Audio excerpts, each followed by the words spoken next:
Bismillahirrahmanirrahim. Assalamualaikum warahmatullahi wabarakatuh. Pada video kali ini akan dibahas prediksi soal nomor 10 dan 11 ya, yang terkait dengan hantaran kalor. Kita uraikan sedikit. Hantaran kalor itu ada 3 secara konduksi, konveksi dan radiasi. Konduksi itu tidak diikuti oleh perpindahan materi ya. Tidak ada perpindahan materi.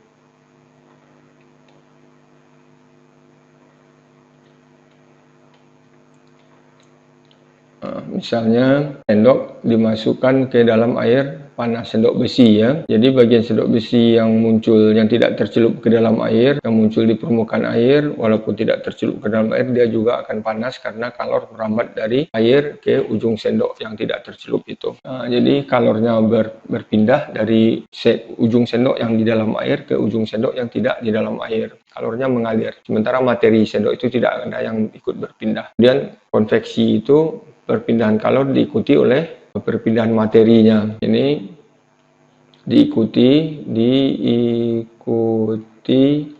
oleh perpindahan materi,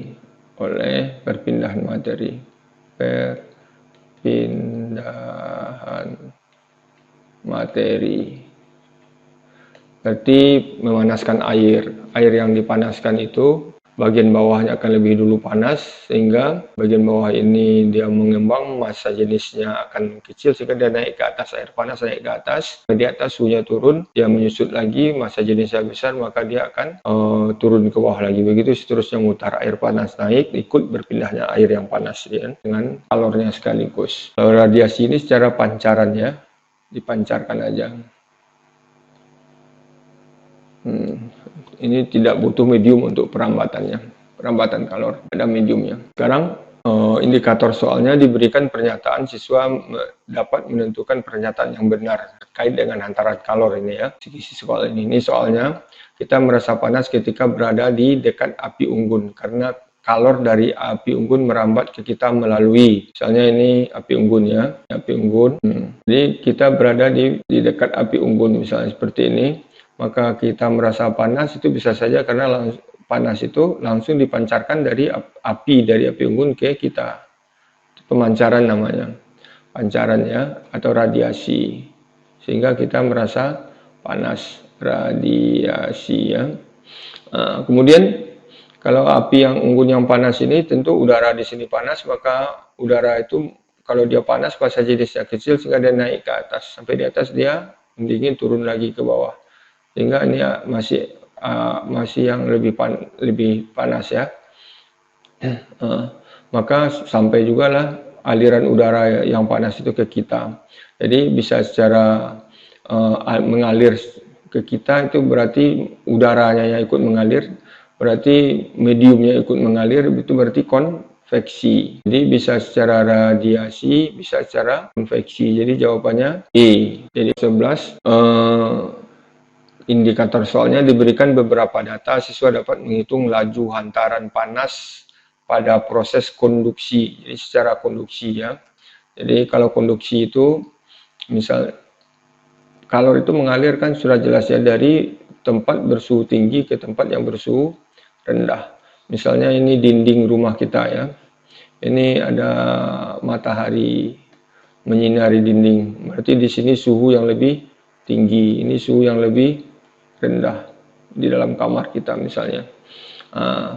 Maka kalor itu akan merambat dari suhu tinggi ke suhu rendah. Ini ada kalor merambat. Kalor per waktu itu namanya laju ya, laju hantaran kalornya. Jadi apa aja dibagi waktu jadi laju atau kecepatan. Besarnya laju ini, laju per waktu ini kan yang namanya daya ya. Nilainya akan sebanding dengan, kalau luas permukaan ini besar maka kalor mudah lewatnya. Jadi sebanding dengan Q per T ini, atau P itu sebanding dengan luas. Kalau beda suhu, kalau suhunya sama itu tidak mengalir kalor, lambat alirannya, tidak cepat kelajuannya, tidak besar kelajuannya. Tapi kalau beda suhunya besar maka cepat dia mengalir. Jadi Q per T atau P itu sebanding dengan beda suhu.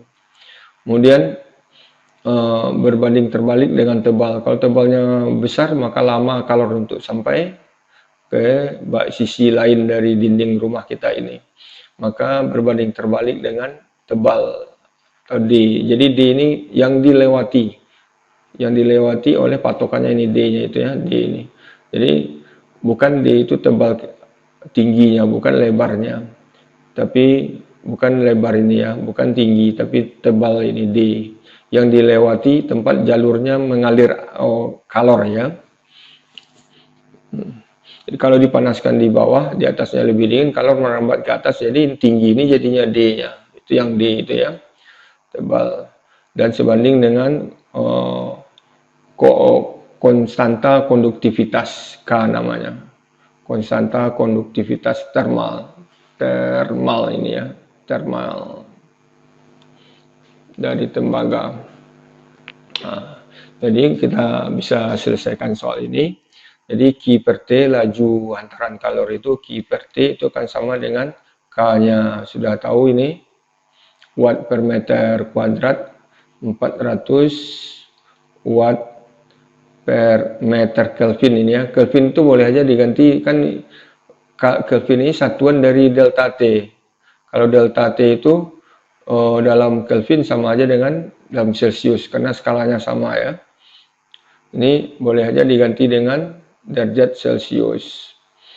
Dikali dengan A-nya 20 cm kuadrat. Jadi 20 jadikan meter kali 10 pangkat min 4 meter kuadrat. Kali delta T. Delta T-nya dari 70 dan 40 dipanaskan sehingga suhunya, dan jika salah satu ujung tembaga dipanaskan sehingga suhunya 70 derajat Celcius dan ternyata ujung lain bersuhu 40 derajat Celcius, berarti beda suhunya 30 ya. 30 derajat Celcius bagi dengan tebalnya D, panjang dari tembaga itu, panjang tempat kalor mengalir ya.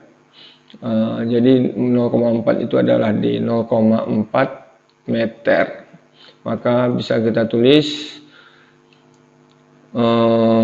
meter kuadrat dengan meter habis, tinggal satu dengan meter ini habis ya. Jadi meternya habis, derajat Celciusnya habis, ini T tadi ya batasnya, kita terendah tadi ini. Jadi tinggal watt aja lagi. 4 dengan 400 dengan 0,4 itu 1000 ya, 10 pangkat 3. Ini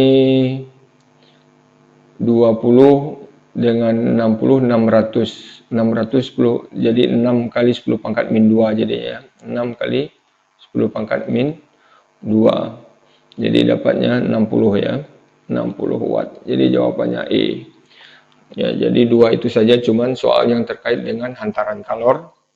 Semoga bermanfaat. Wabillahi taufiq wal hidayah. Assalamualaikum warahmatullahi wabarakatuh.